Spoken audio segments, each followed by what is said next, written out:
मेरा नाम राजू है। मैं कानपुर का रहने वाला हूँ। मेरे पापा का बहुत बड़ा बिजनेस था जो अब उनके मरने के बाद मैंने संभाला हुआ है। मैं एक लड़की से बेइंतहा प्यार करता था, पर ना जाने क्यों वो मुझे छोड़कर चली गई। मैंने रूही को तलाश करने में जमीन आसमान एक कर दिए, पर ना जाने वो दुनिया के किस कोने में छुप गई। मैं गुजरता रहा और 1 साल गुजर गए, जब दीदी ने एक दिन कह दिया कि अब मैं तुम्हारी शादी करवा के रहूंगी। आखिर कब तक जाने वाले का दुख मनाते रहोगे। और दीदी ने अपनी पसंद से मेरी शादी एक लड़की से करा दी। शादी की रात जैसे ही मैं कमरे में पहुंचा, मेरी पत्नी की तबीयत खराब हो गई। मैं जल्दी से उसे लेकर हॉस्पिटल पहुंचा। मेरे सास ससुर भी हॉस्पिटल आ गए। उन्होंने पुलिस बुला ली और मुझ पर इल्जाम लगा दिया कि मैंने उनकी बेटी को मारा है, और मुझे पुलिस पकड़ कर ले गई। बड़ी मुश्किल से 6 महीने बाद मेरे जीजू ने मुझे जेल से छुड़ाया। धीरे धीरे मैं इस हादसे को भूल गया और फिर जिंदगी धीरे धीरे रूटीन पर आ गई थी। और फिर दीदी की जिद पर मैंने दूसरी शादी उनकी पसंद की लड़की से कर ली। मगर हैरत की बात थी कि शादी की रात मेरी दूसरी पत्नी भी मर गई। मैं बहुत दुखी था, क्योंकि ये दूसरी बार था। मैंने दीदी से साफ साफ कह दिया कि मुझे शादी नहीं करनी, बल्कि मैं ये देश छोड़कर यहाँ से जा रहा हूँ। दीदी ने रोना शुरू कर दिया। कहने लगी कि तुम चले गए तो मेरा क्या होगा, मेरा एक ही तो भाई है और तुम भी मुझे छोड़कर जा रहे हो। लेकिन मैं अब अपनी जिंदगी से तंग आ चुका था। मैं 28 साल की उम्र में बहुत कुछ देखा और सह लिया था। मैं इंडिया से बाहर जाने की तैयारी कर रहा था। मेरा दिल अब यहाँ बिल्कुल भी नहीं लगता था कि उन्हीं दिनों एक बूढ़ी औरत मेरे ऑफिस में आई। उसने अपना चेहरा छुपाया हुआ था और मेरे पैरों में गिरकर रोते हुए मुझसे बोली, मेरे घर 2 अपाहिज लड़कियां हैं, तुम उनसे शादी कर लो, तुम्हारी किस्मत बदल जाएगी। तुम उनका सहारा बनोगे तो भगवान तुम्हें इसका फल जरूर देंगे।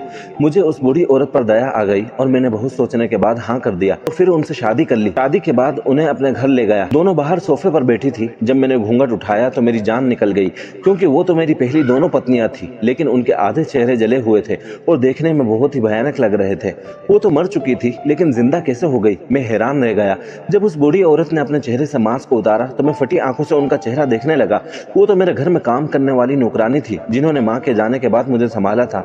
मैंने मासी से पूछा, ये सब क्या है और ये जिंदा कैसे है। ये तो मर चुकी थी। किसी ने मुझसे कहा, मैं तुम्हें सारा सच बताती हूँ। मौसी ने कहा कि जब तुम्हारे मम्मी पापा की डेथ हो गई थी और सब कुछ तुम्हारी दीदी ने संभाल लिया, जिस पर तुम्हें अंधा विश्वास है, और वो ऐसी नहीं है जिससे तुम उसे समझते हो। उसने जानबूझकर इस घर में रहने का फैसला किया ताकि तुमसे धीरे धीरे सब कुछ छीन सके।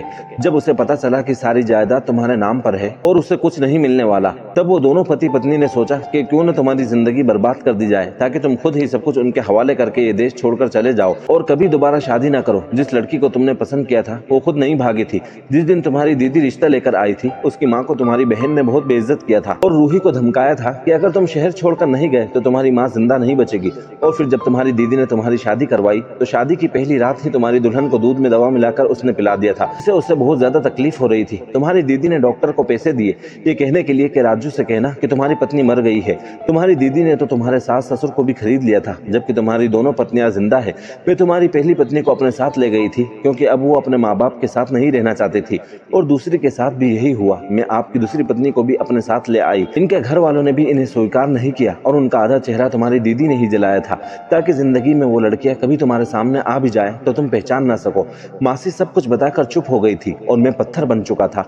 मेरी बहन, जिसको मैंने माँ का स्थान दिया, वो मेरी दुश्मन बनी रही। जिन पर मैं अंधा विश्वास करता था वो मेरी खुशियां छीन लेना चाहती थी।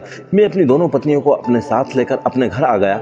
मैं जैसे ही घर पहुंचा, दीदी अपने पति के साथ बैठी चाय पी रही थी और उनके पति उनसे कह रहे थे कि आखिर हमारा प्लान कामयाब हो गया, तुम्हारा पागल भाई देश छोड़कर जा रहा है, उसके बाद सारा बिजनेस पैसा हमारा होगा। और तभी अचानक उनकी नजर मुझ पर पड़ी तो उनके चेहरे का रंग बदल गया था। अपनी जगह से उठ गए। मेरी पत्नी अभी मेरे साथ थी। मैंने दीदी से कहा कि मैं अपनी जिंदगी में सब कुछ बर्दाश्त कर सकता हूँ, पर आपने जो तकलीफ इन लड़कियों को दी है मैं सहन नहीं कर सकता। मैं तो आपको अपनी माँ के सम्मान समझता था। मैंने आप पर सबसे ज्यादा भरोसा किया और आपने मुझे क्या दिया। साफ साफ कह देती कि भाई मुझे ये सब शान शौकत दौलत सब कुछ चाहिए, मैं सब कुछ आपके नाम कर देता। आप अगर मेरी जान भी मांगती तो मैं आपको खुशी खुशी दे देता, क्योंकि मैं आपसे बहुत मोहब्बत करता था। आपकी खातिर कुछ भी कर सकता था। मैं रो रहा था। फिर अचानक ही एक धड़ाम की आवाज आई। मैं फटी आंखों से कभी अपने जीजू को और कभी अपने पीछे जमीन पर पड़ी अपनी पत्नी को देख रहा था।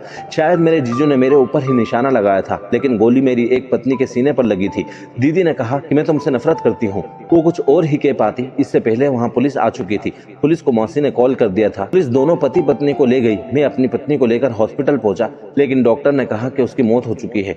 मुझे कुछ भी समझ नहीं आ रहा था। ऐसा लग रहा था कि मैं पागल हो जाऊंगा। कुछ महीनों बाद मैंने अपनी दूसरी पत्नी की सर्जरी कराई। अब वो बिल्कुल ठीक हो गई थी। मेरी पहली पत्नी मर गई थी और दूसरी पत्नी मेरे साथ रह रही थी। वो मेरा बहुत ख्याल रखती थी। अब जिंदगी खूब मजे की कटने लगी और हम दोनों पति पत्नी खुश रहने लगे। दोस्तों, आपको हमारी ये स्टोरी कैसी लगी कमेंट बॉक्स में ज़रूर बताएं और जाने से पहले हमारे चैनल फेम स्टोरी हिंदी को सब्सक्राइब ज़रूर करें।